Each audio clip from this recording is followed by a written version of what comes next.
Subscribe our channel True Point Facts and press the bell icon for latest update. हमारे planet earth पर total 3040 अरब पेड़ मौजूद हैं और आपको ये बात जानकर हैरत होगी कि हर साल इनमें से 1% पेड़ दुनिया का सबसे बड़ा फर्नीचर ब्रांड आइकिया इस्तेमाल करता है। सालाना 30 अरब और हर गुजरते सेकंड 963 पेड़ आइकिया के फर्नीचर में इस्तेमाल होते हैं। पर किसको यकीन आएगा कि आइकिया की बिलियन डॉलर बिजनेस एम्पायर असल में माचिस के सिर्फ चंद डब्बों से शुरू हुई थी। वो बच्चा जिसे चीजों के नाम तक याद नहीं रहते थे, उसकी यही कमजोरी उसकी ताकत कैसे बनी। नाजरीन, इस बच्चे का नाम इंगवार कैम्पराड था, जिसने अपना सबसे पहला बिजनेस सिर्फ 6 साल की उम्र में किया था। उसकी फैमिली ने देखा कि ये बच्चा दूसरों से काफी डिफरेंट है और इसमें बिजनेस करने की सलाहियत मौजूद है। उसकी दादी ने उसको 88 स्वीडिश सेंट्स दिए, जिससे इंगवार ने 100 माचिस खरीदे। उसको इनकरेज करने के लिए उसका सबसे पहला कस्टमर भी उसकी दादी थी, जिन्होंने 3 सेंट्स में इंगवार से एक माचिस खरीदा। आस पड़ोस में लोगों ने भी उससे माचिस खरीदे और ऐसे उसकी पहली इन्वेस्टमेंट 3 टाइम्स बढ़कर 3 स्वीडिश करोना हो गई। ये ज्यादा तो नहीं था, लेकिन इस एक्सपीरियंस ने इंगवार के अंदर चीजों को कम प्राइस में खरीदकर ज्यादा पैसों में बेचने का जुनून पैदा कर दिया। अपनी ग्रोइंग एज में जब बच्चे अपनी में ही मस्त रहते हैं, उस वक्त इंगवार ने मुख्तलिफ हाउस होल्ड आइटम्स बेचे और हर दफा अपनी इन्वेस्टमेंट डबल ट्रिपल करके वो फालतू खर्च नहीं बल्कि प्रॉफिट के पैसे वापस से इन्वेस्ट कर देता था। जब उसे स्कूल भेजा गया तो वहां पर उसमें एक अजीब बीमारी के सिम्टम्स पाए गए। डिसलेक्सिया नामी इस बीमारी में पढ़ने और याद रखने में मुश्किल होती है। पढ़ाई के अलावा इंगवार ने स्कूल में भी अपनी दुकान चमकाए रखी। वो अपने क्लास फेलोज को पेन्स, घड़ियां और बेल्ट्स जैसी चीजें सेल कर लेता था। यहाँ तक कि उसने अपनी लाइफ का सबसे पहला बड़ा प्रॉफिट स्कूल में 500 पेन्स बेचकर ही कमाया। 17 साल की एज में जब इंगवार ने अपनी ग्रेजुएशन कंप्लीट की तो उसके बाप ने उसको गिफ्ट के तौर पे एक ट्रेडिंग कंपनी रजिस्टर करने के पैसे दिए। 1943 में रजिस्टर होने वाली इस कंपनी का नाम आइकिया रखा गया। इस नाम में आई और के इंगवार कैम्पराड को जाहिर करता है, लेटर ई एमटरेट से लिया गया जो कि फैमिली फार्म का नाम था, और आखिर का ए अगुंडरट को जाहिर करता है जो कि इंगवार की विलेज का नाम था। ये बिना शॉप या ऑफिस के सिर्फ एक वर्चुअल ट्रेडिंग कंपनी थी, जिसका ज्यादातर फोकस डिलीवरी पे होता था। इसमें इंगवार वही आइटम्स बेचने लगा जो वो बचपन से बेचता आया था। सिर्फ छोटा सा एक खोखे नुमा शेड था जिसमें वो ऑर्डर्स को पैक करता था, लेकिन कौन जानता था कि छोटे खोखे से शुरू होने वाला बिजनेस एक दिन बिलियन डॉलर एम्पायर बनेगा। आइकिया के शुरुआती दिनों में इंगवार ने पेन्स, वॉलेट्स और मुख्तलिफ आइटम्स इंपोर्ट करके बेचना शुरू किए।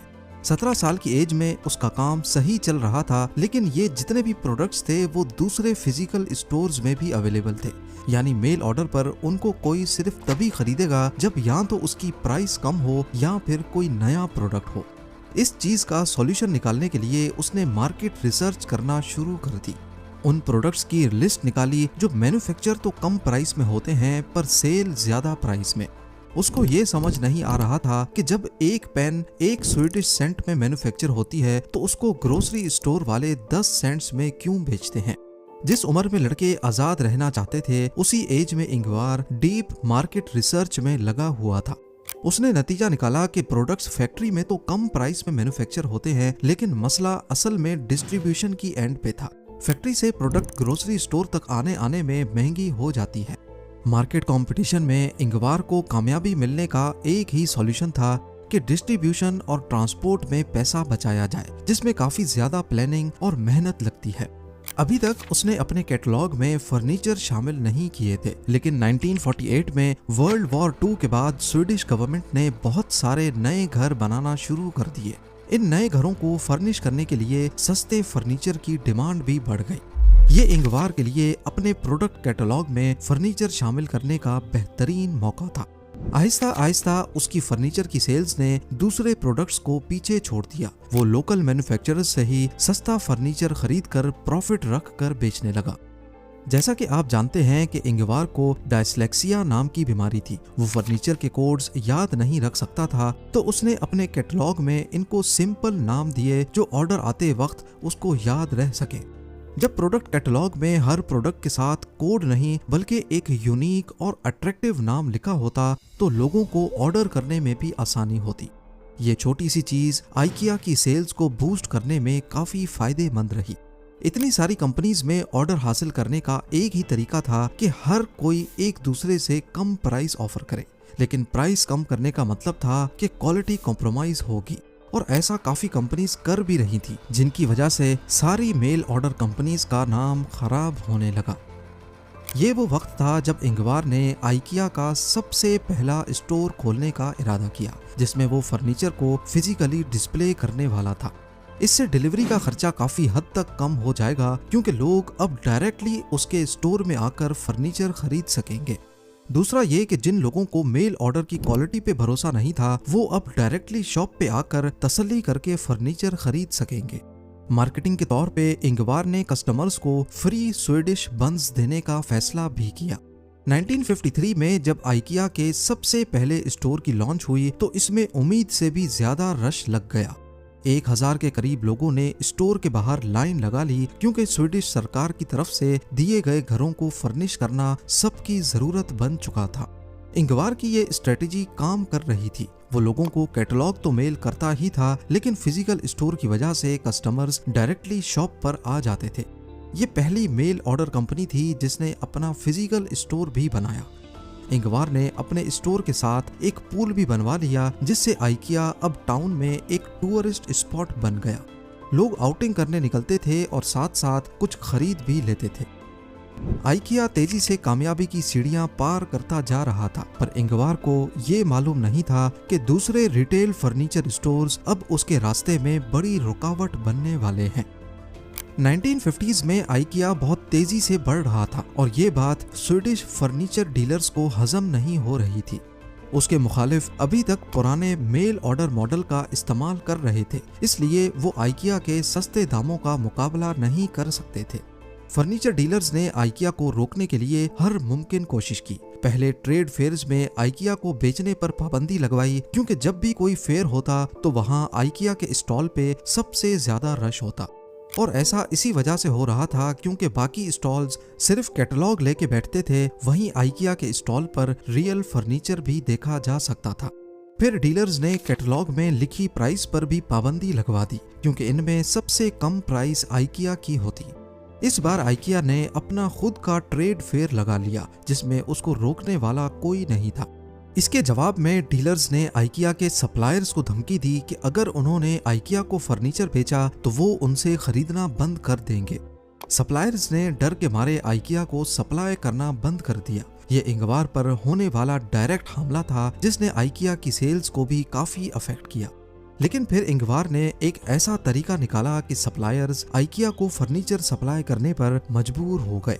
जहां दूसरे रिटेलर्स सप्लायर्स को 3 महीने में पेमेंट करते थे, आइकिया ने अनाउंस किया कि वो सिर्फ 10 दिनों में पेमेंट करेगा। इससे सप्लायर्स ने चुप चुप कर आइकिया को रात के अंधेरे में सप्लाई करना शुरू कर दिया। इसी बीच आइकिया ने अपने खुद के डिजाइन्स भी बनवाए और पोलैंड से वुडन चेयर्स भी बनवाई, जो कि दूसरे रिटेलर्स के वहमो गुमान में भी नहीं था। इस तरह बाइकॉट ने आइकिया को कमजोर करने के बजाय मजीद मजबूत बनाया, और वो अपने मुखालिफों के हर वार से बच निकला। एक दिन आइकिया के एक एम्प्लॉय ने नोट किया कि एक कस्टमर अपनी कार में टेबल को फिट करने की कोशिश कर रहा है, लेकिन टेबल फिट नहीं आ रही। उसने मशवरा दिया कि क्यों ना टेबल के पांव उतार दिए जाएं। इस आइडिया ने तो जैसे आइकिया का फ्यूचर ही बदल दिया। टेबल के पांव आसानी से उतार कर वापस लगाए जा सकते थे, और इंगवार ने फौरन इस आइडिया को अपने बिजनेस की बैकबोन बना दिया। फ्लैट पैक फर्नीचर बनाने से आइकिया का फर्नीचर ज्यादा कॉम्पैक्ट हो गया, जिसे स्टोर और ट्रांसपोर्ट करना सस्ता और आसान हो गया। डैमेज का खतरा भी कम हो गया और कस्टमर्स अपना फर्नीचर सेम डे घर ले जा सकते थे। इससे आइकिया को कॉस्ट कट करने और जल्दी डिलीवरी का फायदा मिला। कस्टमर्स खुद अपना फर्नीचर असेंबल करते थे और उनकी अपने फर्नीचर के साथ ज्यादा इमोशनल अटैचमेंट होती थी। ये नया तरीका इतना वायरल हुआ कि लोगों ने इसको आइकिया इफेक्ट कहना शुरू कर दिया। फर्नीचर इंडस्ट्री में डिसअसेंबल्ड फर्नीचर का कॉन्सेप्ट पहली बार आइकिया ने ही मुतारिफ करवाया, जिसे आज पूरी दुनिया में इस्तेमाल किया जाता है। मैन्युफैक्चरिंग करते वक्त फर्नीचर में ऐसी प्रॉपर्टीज रखी जाती हैं जिससे वो डिसअसेंबल होकर कम खर्च में डिलीवर हो सकें। आइकिया के पहले स्टोर की कामयाबी के बाद इंगवार ने एक नया और बड़ा स्टोर खोलने का फैसला किया, जो स्वीडन के कैपिटल स्टॉकहोम के बाहर एक सस्ती जगह पर था। ये स्टोर 8 फुटबॉल फील्ड्स जितना बड़ा और 3 मंजिलों पर मुश्तमिल था। इंगवार ने कस्टमर्स की साइकोलॉजी को समझकर स्टोर का लेआउट बनाया। स्टोर में एक ही एंट्रेंस और एग्जिट रखी गई। कस्टमर्स एक रास्ते पर चलकर पूरे स्टोर को देखते थे, जिससे कोई भी चीज उनकी आंखों से मिस नहीं होती थी और वो ऐसी चीजें भी खरीद लेते जो प्लान में नहीं होती थी। आइकिया का लेआउट ऐसा बनाया गया कि कस्टमर्स ज्यादा वक्त अंदर गुजारते, पर मसला ये था कि दोपहर के वक्त स्टोर खाली हो जाता था। इंगवार ने नोटिस किया कि ऐसा इस वजह से हो रहा है क्योंकि लोग लंच ब्रेक के लिए निकलते हैं फिर वापस नहीं आते। लिहाजा इंगवार ने आइकिया स्टोर के अंदर ही एक रेस्टोरेंट भी खोल लिया। इंगवार की सोच बिल्कुल सही साबित हुई। रेस्टोरेंट खोलने के बाद कस्टमर्स देर तक स्टोर में ही रहते और भूख लगने की सूरत में वहीं से खाना खा लेते। इंगवार के पास अब एक ऐसा बिजनेस मॉडल था जिसकी बस सिर्फ कॉपीज बनानी थी। 1965 में एक नया स्टोर खोला जिसमें पहले दिन 18,000 लोग गए। 1973 तक आइकिया बहुत सक्सेसफुल हो चुका था। अब इंगवार चाहता था कि आइकिया का नाम उसके बाद भी जिंदा रहे। इसके लिए उसने एक खास प्लान बनाया, एक ऐसा प्लान जो उस पर चोरी का इल्जाम लगाने वाला था। जी हाँ, इंगवार का ख्वाब था कि उसके बच्चे आइकिया का बिजनेस विरासत में लें, लेकिन स्वीडन में इनहेरिटेंस टैक्सेस बहुत ज्यादा थे। स्वीडन में पहले विरासत में मिलने वाली जायदाद पर बहुत ज्यादा टैक्स होता था। इस प्रॉब्लम को हल करने के लिए इंगवार ने दुनिया भर के लॉयर्स हायर किए और उनका मिशन था आइकिया को टैक्सेस से बचाना।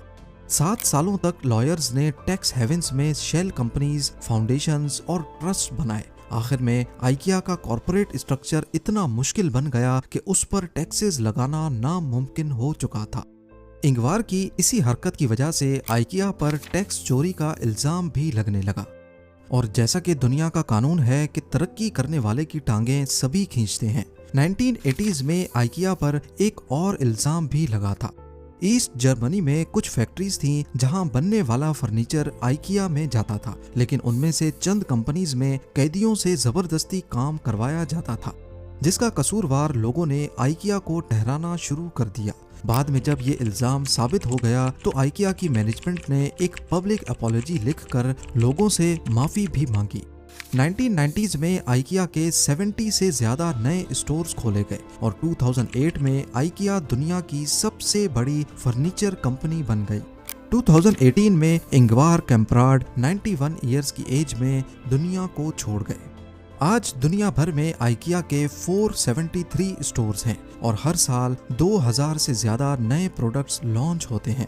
इन प्रोडक्ट्स की खास बात यह है कि आज भी हर प्रोडक्ट को स्वीडिश वर्ड्स दिए जाते हैं, जिसकी शुरुआत इंगवार कैम्प्राड ने अपनी डायस्लेक्सिया की बीमारी की वजह से की थी। Like our videos, don't forget to like, share, and comments.